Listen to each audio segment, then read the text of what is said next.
Today's number is 1 trillion, as in $1 trillion. That's what Anthropic, the company that makes Claude, is now worth on the secondary market, trading on a platform called Forge Global, where private company shares change hands between investors.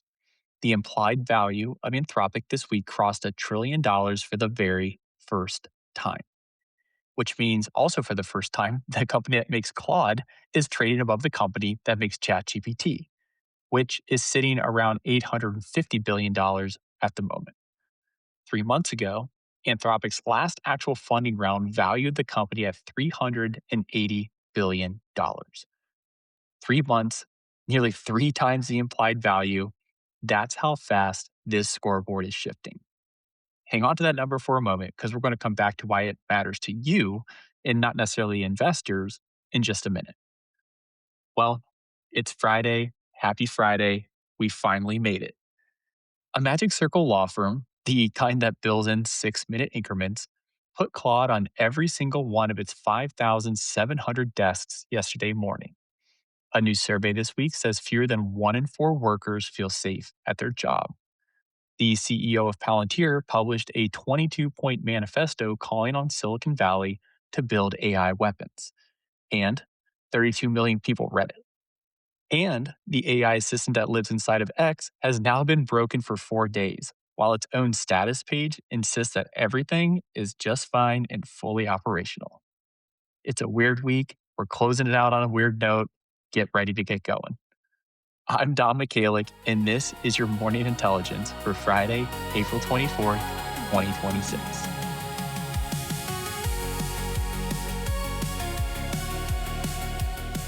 Here's what we've got for you today. In today's lead, Claude just had the biggest enterprise week of its life. A Magic Circle law firm, a $1 trillion valuation, and Microsoft, OpenAI's own biggest partner, quietly let Anthropic into the building. In today's rundown, fewer than 1 in 4 workers feel safe at their job due to AI. That's a Fortune headline from yesterday morning. We'll sit with the number, then pair it with what the actual capability data says, because your fear is reasonable and the data is also reasonable as well. And you deserve to sit with both at the same time. In the deep cut, Palantir's manifesto. If somebody brings it up at dinner this weekend, here's the version you actually need to know. And we'll close with the AI assistant that's been offline for 4 days while its status board says everything is fine. Let's go ahead and get into it. All right, let's start with the lead story today. Let's start with the thing that happened yesterday morning at around 7:30 a.m. and didn't get the coverage it deserves because Google Cloud Next was still eating the cycle. Freshfields announced a multi-year deal with Anthropic to deploy Claude firm-wide. I know, law firm signs an AI deal is not the sentence that you expected to start with the lead story today, but stay with me here. It gets interesting. Freshfields is one of the 5 Magic Circle firms, the UK's equivalent of a Wall Street white shoe partnership. Centuries old, bills in 6-minute increments, which was wild when I learned that. Structurally, culturally, architecturally conservative. And I mean, in the way, we've always done it this way type of conservative. The kind of firm that treats email like a wild experiment. And yesterday morning, Freshfields put Claude on every single one of its desks worldwide. 5,700 employees, 33 offices, lawyers, associates, paralegals, business services, everyone got it. And the firm is reporting that Claude usage on its internal platform is up roughly 500% in the last 6 weeks. The deal is more than a license here. Freshfields is co-developing legal workflows with Anthropic.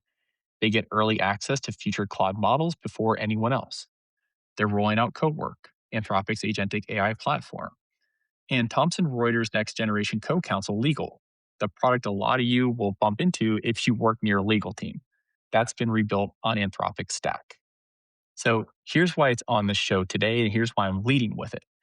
If you have ever said or even quietly thought, my industry is just too slow, it's too regulated, too conservative to really adopt AI and jump head first. Well, Freshfields just yanked that excuse out from everyone's hands. Because if a Magic Circle partnership can go firm wide with Claude in 33 countries, your agency, your company, your consulting practice, your accounting firm, your own legal department, your in house marketing team, nobody really has an excuse anymore. You can't say you're not ready. That shield has been removed. So ask yourself and ask your team honestly if you're sitting in one of those teams on your way into the weekend, even if your leadership team walked up and asked you, what's our team's actual plan with AI? Would you have an answer for them? Freshfields answered that question yesterday for just about everyone at scale, and you've got a weekend to think about it with your team. And then the part that took even me a second to process it was today's number of the day. The secondary market print on Anthropic hit $1 trillion. An important caveat here, said out loud because this audience's BS detector, I'm assuming, is finely tuned.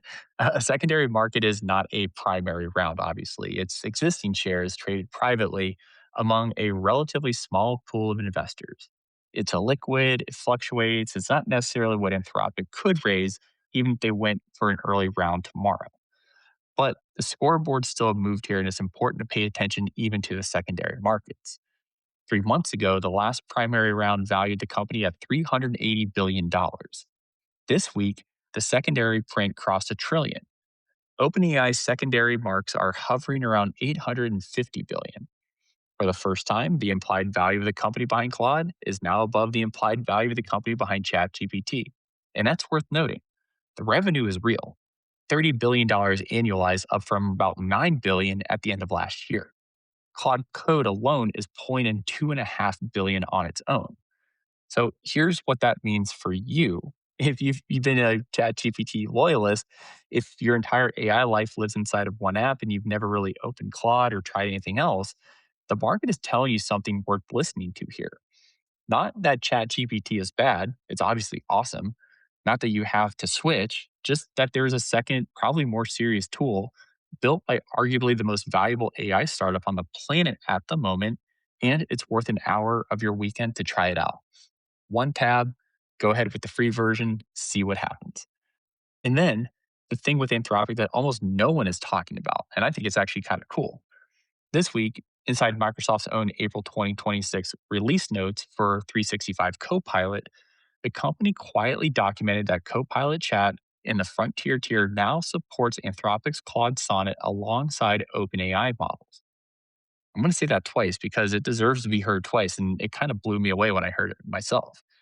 Microsoft, OpenAI's biggest commercial partner, the company that has many bets on OpenAI, many billions of dollars into ChatGPT, just added OpenAI's main rival to its flagship enterprise AI product. If you work at a company that uses Microsoft 365 Copilot, Claude Sonnet is probably already sitting in the model picker of the Copilot chat window on your computer right now.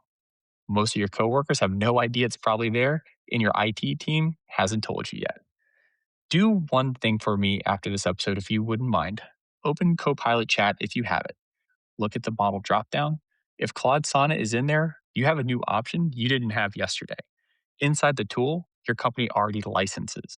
The bottom line here and why all of this is in the lead story, when a Magic Circle law firm puts Claude on 5,700 desks, when the private market is valuing Anthropic above OpenAI, and when OpenAI's own biggest partner quietly lets its rival into the enterprise living room, the question, which AI should I actually be using at work, stop being rhetorical this week for the very first time. All right, let's go ahead and get in today's rundown. Two stories this week paired on purpose. And if you only listen to the show for a single minute on this Friday, well, this is the one to listen to. Fortune published a piece yesterday morning. Headline: Fewer than 1 in 4 workers feel safe at their jobs. I'm going to say that number one more time out loud. Fewer than 1 in 4. KPMG data underneath the piece says 4 in 10 workers now name AI driven job loss as one of their primary fears. That's nearly doubled in a single year. 63% of workers say AI is going to make the workplace feel less human. There's a name for this now: FOBO, fear of becoming obsolete. Here's the part that's most on the nose for the people listening to this show right now. Fortune argues that FOBO isn't a vibe anymore. It's producing measurable business costs: disengagement, burnout, active resistance to AI rollouts, and in Fortune's earlier reporting this month, actual sabotage. Workers so afraid of being replaced that they're feeding bad data into their company's AI tools, producing low quality AI work on purpose, slow walking adoption, and making the technology look bad. So, a direct question for you: if you sit with that number, fewer than 1 in 4, is it just you? Is it half your coworkers? The person sitting next to you? The person sitting behind you? The person you manage? The person who manages you? Because if that fear is real in your workplace, whatever AI strategy your leadership is briefing about is downstream of it. You can't org chart your way out of this thing. You can't pep talk your way past it. It's simply the ground state. Rundown story number two, and this is where I normally give you some silver lining, and I simply don't have a silver lining for this. I have a counterweight to that number, and it comes from two pieces of research that both surfaced earlier this week. The first is a piece by Nature published a week and a half ago under the headline Human Scientists Trounce the Best AI Agents on Complex Tasks. The study looked at how well the best AI agents can run multi step research workflows, the kind of thing a PhD level scientist does for a living. And on that complex, multi hour, judgment requirement, expert work, the agent gets absolutely wiped out by humans by a meaningful margin. The second is the Stanford AI Index 2026, which cycled through the tech press earlier this week. Two numbers worth writing down from that. One, on short, well scoped computer tasks, answer this type question, complete this form, summarize this document. AI agents went from 12% success rate to 66% success rate in the last year alone. That's obviously a real jump. That's the version of AI actually creeping into everyone's workflows.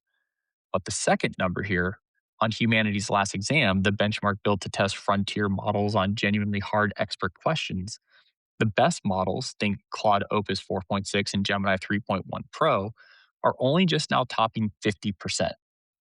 Better than 6 months ago, but still nowhere near the human expert baseline. And the one number I want you to take away into the weekend, the same number reported by Stanford found that individual scientists who use AI well publish roughly 3 times the research output of their peers. 3 times the output. So put both halves of this together in your mind. FOBO is real. Fewer than 1 in 4 of you feel safe at your work. That's not a number to ignore. And at the same time, the actual capability data says AI cannot run complex expert work on its own. It's a force multiplier on the person who uses it well. 3x output lives on the other side of that ledger, which means, and I'm sorry if this is not the answer anyone wanted, but the useful move this week is not to ignore the fear. It is not to refuse the use of AI out of anxiety. Both of those make you more exposed, not less. So the move is this: pick one AI tool you actually like to use or think you might want to use. One. Don't pick five, just pick one and get measurably better at it this weekend. On one task, that's the whole assignment. Because FOBO, according to Fortune and according to the data I just cited, is really only a prophecy for the people who don't want to use it and who choose to opt out. All right, quick pause here. If that last segment landed with you well, if anything earlier in the episode gave you something you can actually use in conversations at work or at home this week, share this episode with at least one person. Just one is fine for right now. Colleague, friend, family member who keeps asking you, what's actually going on in AI right now? You know who they are. If you share it with them, you help the show grow. And obviously, I'd greatly appreciate it if you did that. Thank you so much. Let's get in today's deep cut. If you've been anywhere near LinkedIn or X this week, you've probably seen this one out of the corner of your eye. And the temptation is going to be to scroll past it, obviously, because it reads as like a political fight. And let's face it, you have enough of those stories in your head already. But stay with me for a moment here because this story is absolutely wild. Last Sunday, Palantir's CEO Alex Karp, together with the firm's head of corporate affairs, Nicholas Zaminska, published a 22-point manifesto. They called it the Technological Republic. Its core claim: Silicon Valley has, quote, a moral debt to the United States, and the AI industry has an obligation to build weapons for national defense.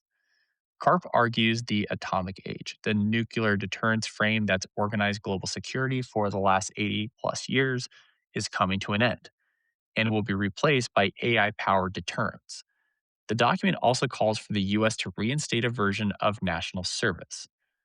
There's other language in the manifesto, obviously, about which cultures Karp describes as regressive and harmful, and which he describes as proven middling, that's drawn serious criticism, and reasonable people are reading it very differently. A UK member of parliament called it the ramblings of a supervillain. Defense voices have called it a necessary correction to Silicon Valley's apolitical posturing. What matters for you is the reach of this story. 32 million views on X alone, quoted in policy circles, in defense circles, and probably most importantly for the show, probably in boardrooms as well. And it's landing in the same week this show has been tracking a related storyline for the past 6 weeks. Anthropic, the Pentagon, the administration publicly discussing a possible deal with them. They were blacklisted. Now they're back on. Now they're going to court. But wait, hold on a second. We might be pulling Anthropic back into the national security conversation. The Palantir manifesto isn't a one off, it's the loudest version of an argument that is actively being made inside the AI industry right now. So here's the question I want you to carry about the story into this weekend. And I'm not going to ask you to have an answer today, tomorrow, or even next week, but just something to ponder. If you or your company, your agency, your firm, your brand, your clients, whomever, got a call tomorrow from a defense contractor offering a 9-figure deal to use your AI tooling for military work, what would your team say? What would you say? If someone brings this story up at dinner this weekend or in a Slack channel on Monday, the 30-second factual version you want in your pocket is this. Palantir's CEO published a 22-point manifesto calling for the AI industry to build weapons and for the US to reinstate national service. It got 32 million views. Critics called it techno fascism. Supporters called it necessary. The document is real. It's published. The language it's real. It's published. And it's already showing up inside AI policy conversations. The hot takes will find you, I promise. But the facts, well, at least now you know where to look. All right, before we go, I have to close with this because it may be the most on-brand AI story of 2026 thus far. When I was reading this one, I absolutely was floored. Grok, xAI's chatbot, the one that lives inside X, the one Elon Musk has called the smartest AI in the world on multiple occasions, has been down since Tuesday. We're going on 4 days now, probably going on five, who knows. But the free version of Grok and the paying Super Grok subscribers have been getting high demand errors. Meanwhile, over on xAI's official status page, well, it says it's fully operational. 4 days of outages, 800 plus complaints, a paid subscription product, and a status dashboard that is confidently, cheerfully greenlit. I'm not going to pile on Grok here. I easily could. I will just observe that this is the cleanest possible metaphor for the entire current era of AI if you really bubble it up to the top level surface. The dashboard says everything is fine. The actual people trying to use the tool can't even get it to open. Which brings me to the last nudge of the week, if I may be so bold. If you have bet your work or your workflow on a single AI provider, any single AI provider, this week is the universe tapping you on the shoulder and saying, hey, get a backup model you actually know how to use. Claude, Gemini, Perplexity, whatever. It's not optional anymore as these tools begin to grow and the growing pains grow with them. All right. For our Monday teaser, we're going to take a look at a lot of stories this week and we're going to have our ear to the ground on a lot of this stuff. But here's some things we're tracking going into the weekend. Obviously, on Monday morning, we've been talking about this one all week, but on Monday morning, jury selection begins between the Musk versus OpenAI trial. I think that kicks off around 8 a.m. Pacific, if I'm not mistaken, out in Oakland. Judge Yvonne Gonzalez Rogers is presiding over that one. Elon Musk is suing Sam Altman, Greg Brockman, and Microsoft for breach of contracts and frauds and all this different stuff, right? So we'll keep an eye on that one. If anything develops over the weekend, we'll make sure to pull it forward into Monday's episode. The company behind the tool 900 million people use every single week, that goes on trial on Monday. So keep an eye on it. We hope to see you then. And that's Morning Intelligence for Friday, April 24th, 2026. If you liked what you heard, hit subscribe from wherever you're listening today. Share it with that one friend or family member or coworker who keeps asking you, hey, what's going on in the world of AI? You know who they are. I'm Dom Michalik. Thank you so much for listening. Have a great Friday and have an awesome weekend.